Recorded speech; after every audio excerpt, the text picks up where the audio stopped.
I am back for the continuation of that small interface between mechanical detailing and application in electronics.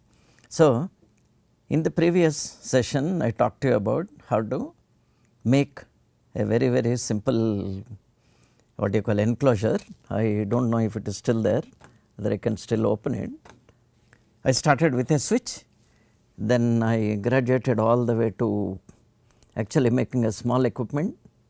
I hope you recollect this saying, by making one time a model of one element. In that case, it was the simplest I could show you, that was a small toggle switch. It looks like a very insignificant this thing. Allow me to repeat one more time. Details of the toggle switch and its application, everything is available from the usual manufacturer, and generally given a particular panel detail, meaning what is the opening you require for mounting it, they are almost generic, you can change it. And if from that point you extract all the information which is available on the in their application node, you will notice that most of them follows under two categories. One category is all about the mechanical dimensions, but basically two dimensional drafting device. Even if you ask for the DXF version, what you get will be the two dimensional drafted, almost a contractual package, meaning it will show you all the various dimensions, operations and so on, and as part of that you will have already the mounting details and the interconnection details. Sorry for repeating it, but better you know about it. Now, in our design we would like to have both of them together, meaning you should have a choice of putting it where you like and then making an enclosure so that the whole thing works. So, in effect, if you look at this, I have a nice, I will say almost very absolutely pretty looking device like this. Now, in the earlier lecture also I have talked to you about, we can either keep it flat directly on a what do you call your workbench, or you can mount it on a rack as part of another equipment. If you keep it on the workbench where the real estate is at a premium, it makes sense if you make it compact and readable, probably with a slight tilt so that you can see it. Now, if you want to stack it as part of a actually practical equipment, a design like this will help, there is no problem. A small design like this will help, there is no issue about it at all.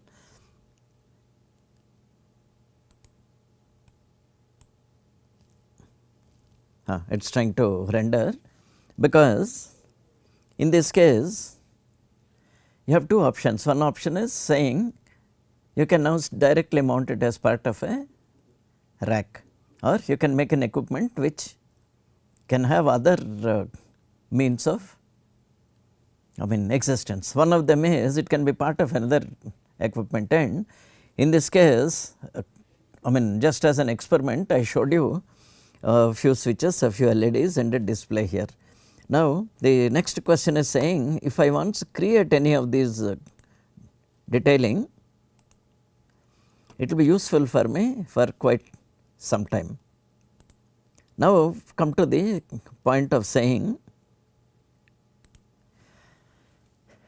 I need to have an enclosure which holds this. So, in the case of that so called 19-inch rack, we already have all those 19-inch rack elements, and probably if you dimension this properly, you can make it as a 2U or 1U also. If you make them little close together, you can make it within that 45 mm, which will make a 1U. If you make it the next, usually 88 is available, then it keeps on going like that. You have 132 and so on like that. So, more of them we can make it. Now, in that case of that 19-inch sub rack, a lot of the details are taken care of, except that one front panel you need to probably fabricate as per your design. At that point also it is very easy for us. I just need to probably procure one of those units which is nearest equivalent to it and try to place all these components and again extract the front panel drilling drawing from there, which is good. Now, let me move on to the next level of the what do you call thing. Please have a look at this monitor and the amount of hardware that is available for us. I am sure you have come across these things. This one is a riveted nut. Okay. It is called a blind hole riveted nut. If you see here, it says blind hole riveted nut, meaning you may or may not have access on the other side. When they mean a blind hole, it means exactly that you have no access to the other side of the what do you call the. So, we all have what are called blind rivets and rivet nuts. These in fact are extremely useful for us when we work with our equipment, and I am sure all of you have come across this. This is a nylon hexagonal standoff. Why hexagon? Easy to hold, and inherently the compared to the equivalent circumscribed circle, one of the faces a little closer to the hole. So, it is very convenient for you to space them together, and if you keep going like this, that thing has an advantage. One of the advantages is insulated. So, nothing is likely to short, but in reality it is not preferred to have them insulated all the time. Sometimes that whole stack, let us say you have two PCBs, they have ground planes, you have a ground, then two circuit inside planes, another either ground or the other live things and all that. Now, we may want to have the ground planes connected, or we want to have supplies connected. The advantage being it also leads to a small element of shielding. Followed? If you have a ground plane, the ground plane you can ensure connectivity through these brass devices, and we have a small additional advantage that in some conditions you can use it as a reference ground or earth to prevent electrical shock and all that. The moment somebody opens the equipment, it is possible for us to locate another shining metallic object and they can continue with their work. This is more than shock, it is something to do with static electricity. You have static electricity, so they have a static wristband which is attached to one of the places, and in that places we require these continuous things. Now, if you look at this, you see that so many variants of this are available. See, this looks good, in fact extremely good, so many of them. You have seen something very interesting here. These are meant for high power, looks very interesting. Some of them in fact are surface mountable. That is a surprise for me. The last we knew about it is this surface mount technology or surface mount devices were all restricted to normal low current and typically not very high voltage thing. I mean, maybe I think 300-400 volts is not an issue, and the other one being the impedance matching part of it. But now in power applications, very nice to see we have even automatic tape dispensed items are also there, which to me is a real what you call fantastic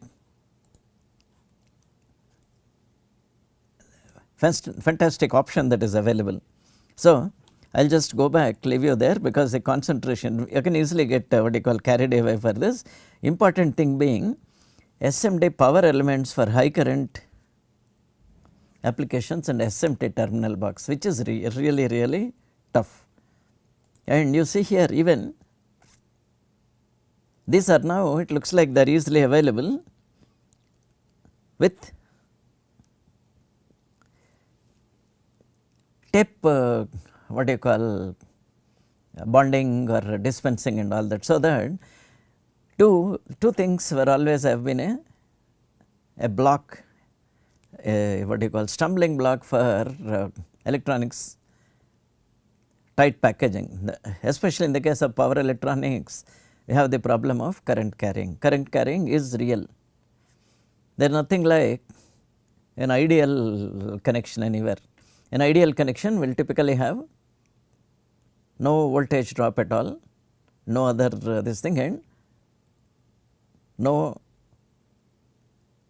heating and infinite current capacity, but such a thing does not exist. Everything still needs a little bit of probably some millivolts drop is there, plus there is a physical restriction on the sizes. So, this is where it looks like now really anything you see here, it is a surprise for me. Fast reel mounted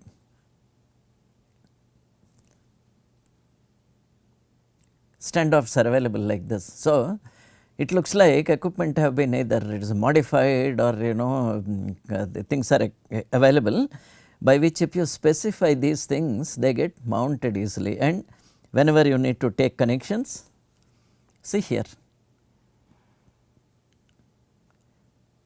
there is a surface mounted nut also. I am not very sure the SMD is the same as the SMT we talk about. However, you do have something which is directly soldered to the printed circuit board, and unlike the conventional very simple micro via holes, here in this case we have power micro vias, and inside I am not very clear, at least I know that this is probably something required for this thing. So, we have huge amount of these things here. That last one I will come back later. Good. Anything you can think of, you just need to come about. The other fastener there I showed you was one side there was a thread, other side there was a stud. Internal thread was a stud. In this case, both sides are what do you call threaded inside with internal thread. So, these also have certain purposes. Now, it is for you to take a decision saying should it be insulated or not, and the main advantage of insulated thing is they can take more heat. They do not soften at let us say 80 or 90 degrees. All other things, especially nylon and all that, just maybe about 80 and 90 they soften, and usually the threads may misbehave. If they are already under stress, they weld fully and later on it is a problem. Now, this I am sure you have seen, you will be surprised what exactly is this. This is nothing but 1/4 inch PCB standoffs adhesive. So, on the other side we have a backed up adhesive. This is where it makes sense for us in case you have a printed wiring board and you need to keep it in a standard enclosure. So, you can buy one of those innumerable standard enclosures, make another plate which is like a template, and remove this adhesive, peel this adhesive and stick them at proper places. Another way of doing it is, in case you make a jig, all these can be pushed into the jig so that the positioning will be easy, and the jig will have only openings for these items, and elsewhere you have a place for holding another thing like a tweezer. Align it and you can perfectly stick it. Later on you just need to squeeze this, remove the fixture, and afterwards push your PCB inside. You have seen that, no? I have a printed circuit board which has, let us say, at 2 points I have 2 openings, probably at least 2 of them will be corners, or this and this corners they will try to make. Some other place, in a convenient place, usually they will have at least one more opening. Now if I make a fixture, and slight workaround is take a damaged PCB, remove all the internal things so that you have access, and now attach these things at the back, position it wherever you want to put. Once you are clear, probably you can make 2 corner marks, remove it, peel the adhesive, again align it, keep it there, hold it hard, just let the adhesive sink, and then remove that fixture which you are using a jig for mounting it, and nicely locate them. Afterward, putting a PCB on that is going to be very, very easy for you. This is where these things help us. Now why I keep repeating it is, imagine you had a beautiful 3D model, proper solid model in which all the things including this height, the amount of area that is required for you, meaning area that is required and any alignment, and the opening that is required. Now one more time, if you have your standard enclosure, you can move these things wherever you want, place it, and you do not even need to have the standard enclosure directly, because you already have a solid model of the enclosure. You punch up the solid model in part of your library, push all these things, see where best you can arrange these things, and that is where the advantage comes for you. Let us say in one of these things is coming in your way. Now you can specify somewhere that these standoffs, we have a problem, this big one is a problem, so maybe cut off one of the diagonals. You understand that rework of these items can be made separately as part of your library. So these reworked elements, probably of all the 4 corners, at least one of the corners will end up with having a rework in it.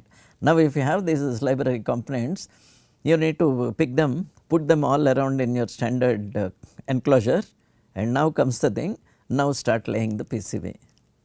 The components, everything, as I told you, the EDA software invariably allows you to have a simple schematic capture, and connections are made via what is called a rat's nest. Understand? Then afterwards, if you want, automatic placement takes place, otherwise you can force the placement, saying this is where I would like to have the power connections, I would like to have where the other heavy things, and next you can take all this, what they call the panel, that reference drawing, and make islands where the roots cannot be taken, and you have a slightly better, what do you call, printed wiring board layout. So component placement just as important it is, and placement of the mounting, everything has been taken care of by also including these items, including reworking. Now however, if you go to the pure mechanical these things, while that part was a little related to inside details, you will notice that tremendous amount of standardization has taken place with respect to all these fastening devices. Why do you need it at all? Often we end up with an enclosure which is maybe up to 30 to 40 mm thick. You understand? It is 50 mm thick, and then you need to have long boards. These will give you a good picture of what are all the things that is required. And you will notice that even the manufacturers of those what do you call, off the shelf enclosures probably use these things. And the beauty being, you just need to make one attempt at making the drawing, one drawing. After that, making it longer, thread size, scaling it, all this will be easier. Once you have this item, you can probably make your own thing, go shopping and get anything you want. You see here beautifully, they have even mentioned a nice scale here, so that it is possible for me to play around with it. See these,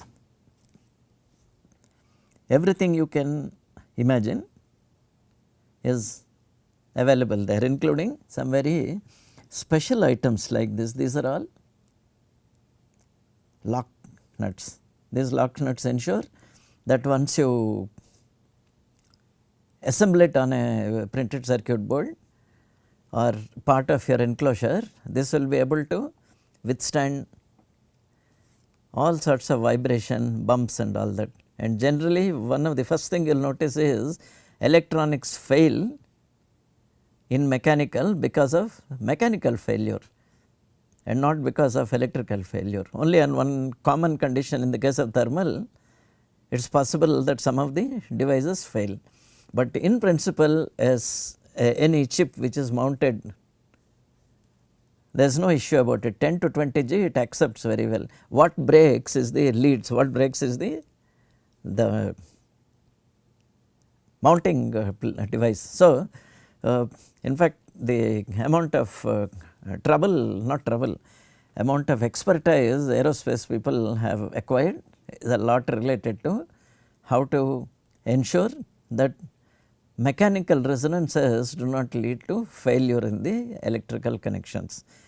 I will now try to go to the other things. Now, in one place, anything you can think of is already here.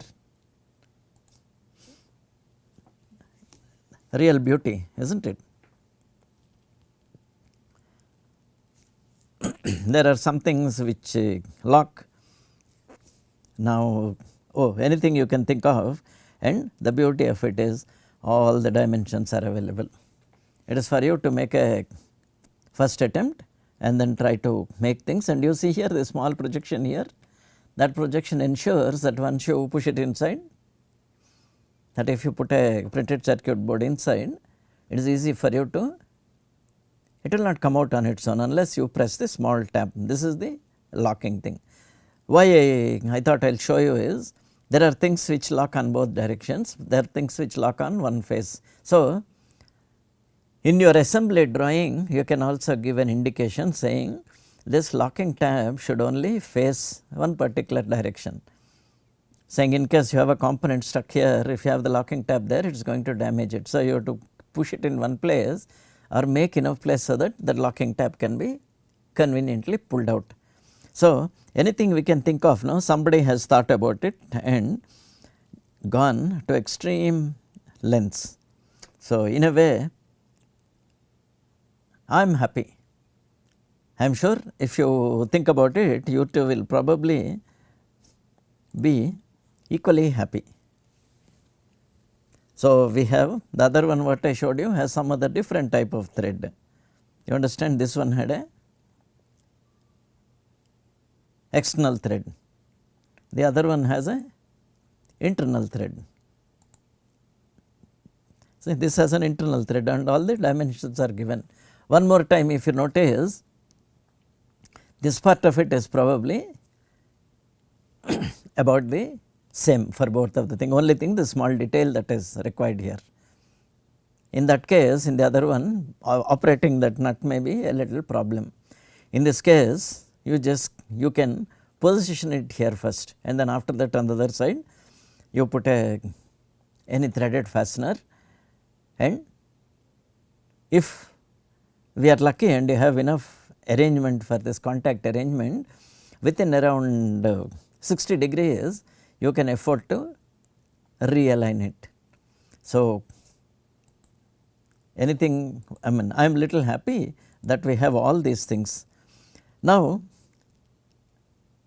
I am likely to repeat it, but allow me to have the pleasure of something which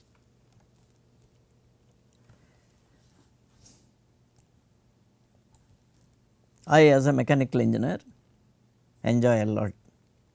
If you see here, one of the first thing you will notice is the background is a graph sheet. You have seen that, it's a little useful, it's a not a little useful. In our case, if you actually take a picture of any of these things on a regular graph sheet, you can have an approximate idea. Now, conventionally, we have two types of screw heads everywhere. I am sure several of us have seen this, which is called a cheese head. Why it is called a cheese head is it is supposed to look like a bit of cheese. I mean, ignore it. The only thing being here you have a screwdriver slot, and if you see the diameter, it is around 1.6 times the nominal diameter of the thread. In contrast, you have this span head which is little flattened, at least it looks flattened, where this dimension is 2 times of it. Both these things are actually probably the best fasteners you can think about, because you can have a hole which exactly corresponds to the diameter, and here also the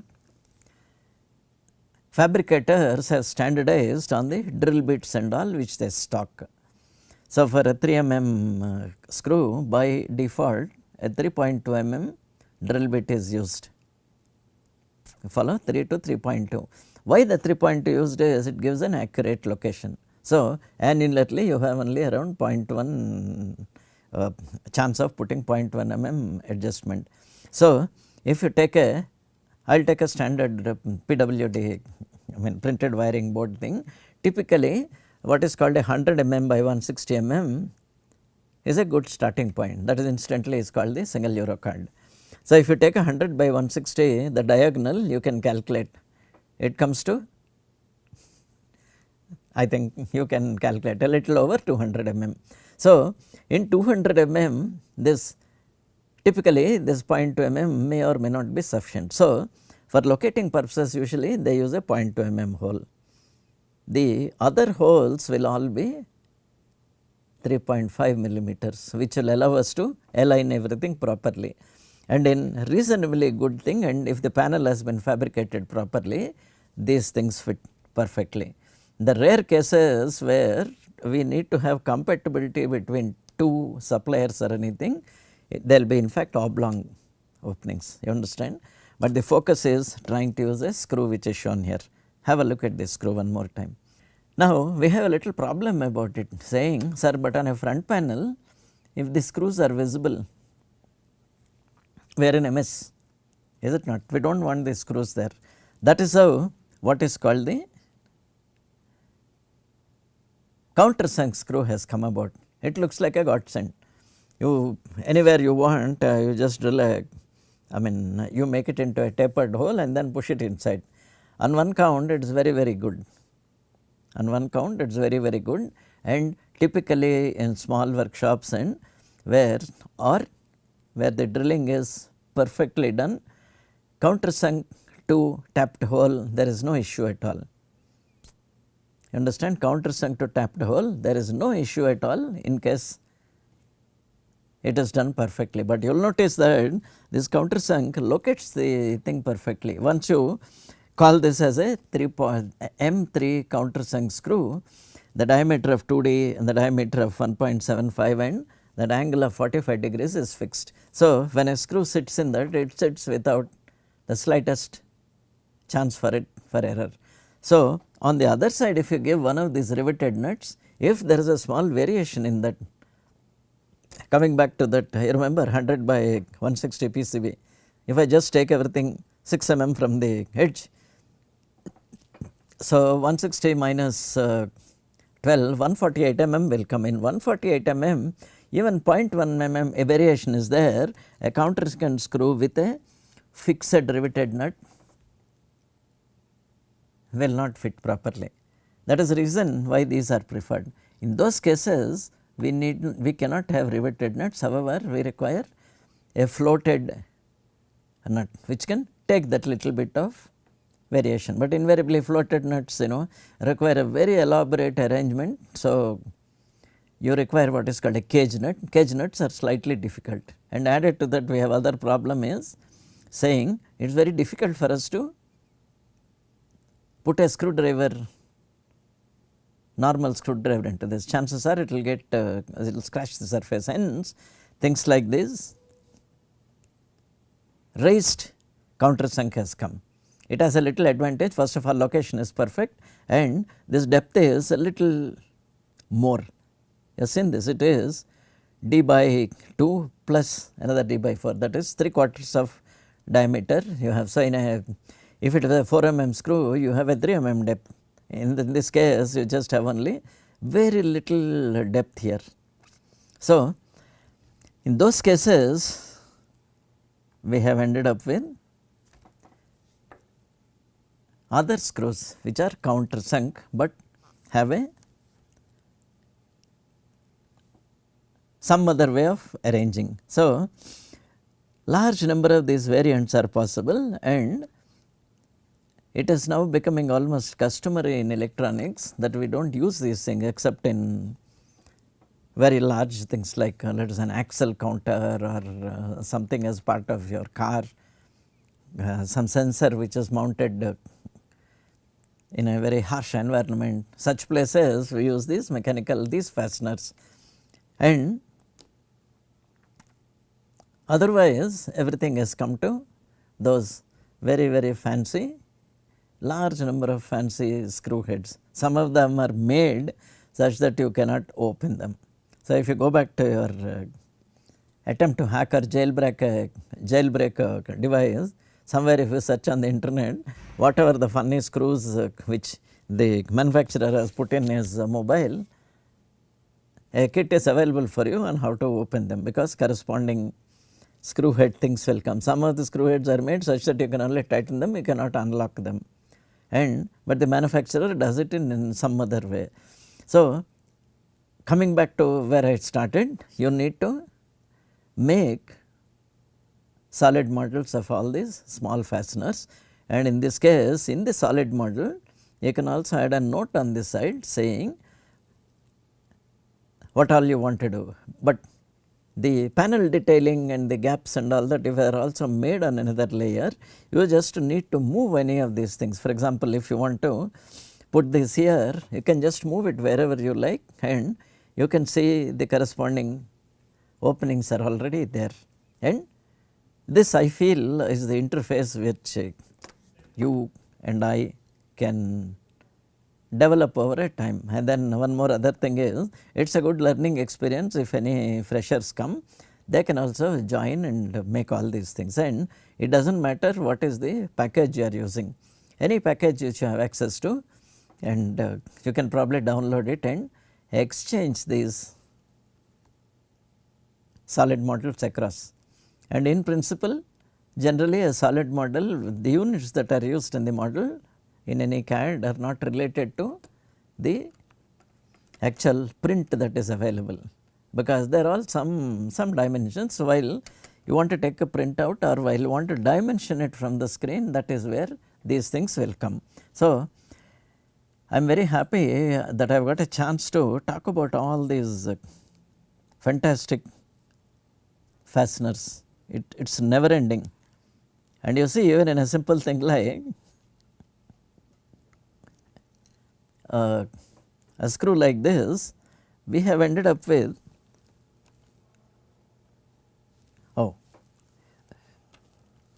sorry,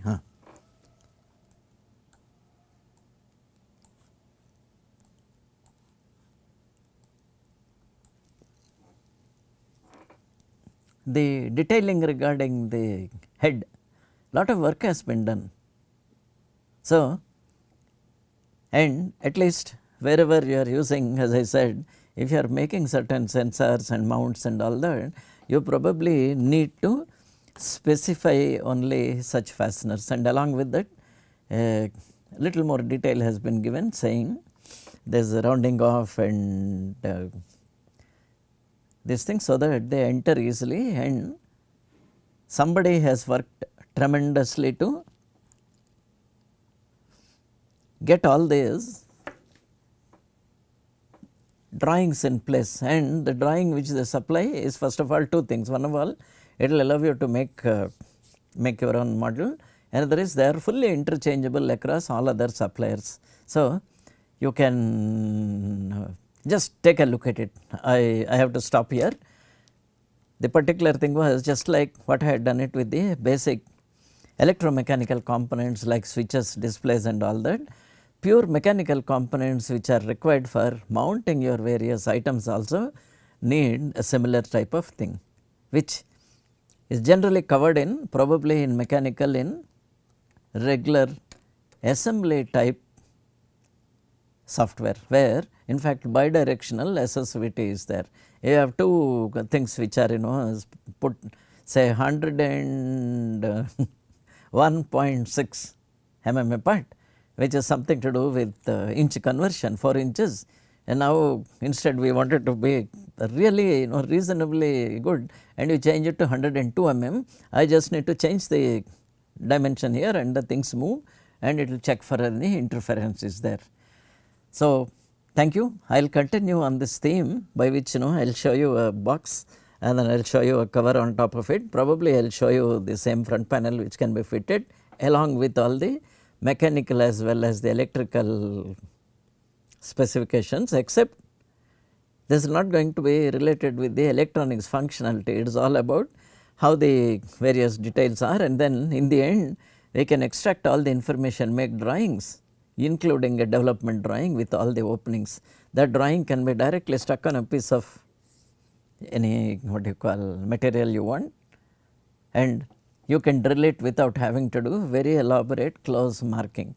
And in the case of that, initially if I showed you one seminar timer, so lot of trouble was made, and then something left and right was done, and top of it was made to match with it. It is easy, it was just checking it, and however the two mounting holes in the front and back, or in case you have tabs on the top, those mounting holes and all that, if I had followed the method which I am talking about, you would have got a 100% fit thing. You can make a model easily in cardboard, you can also replicate it in an actual thing, and the same thing can be passed down for production, and the person there who wants to generate machine codes for it, G code, they will be able to do without too much of additional effort. If you just show it, be easier for them. So, I will take leave of you here. Thank you.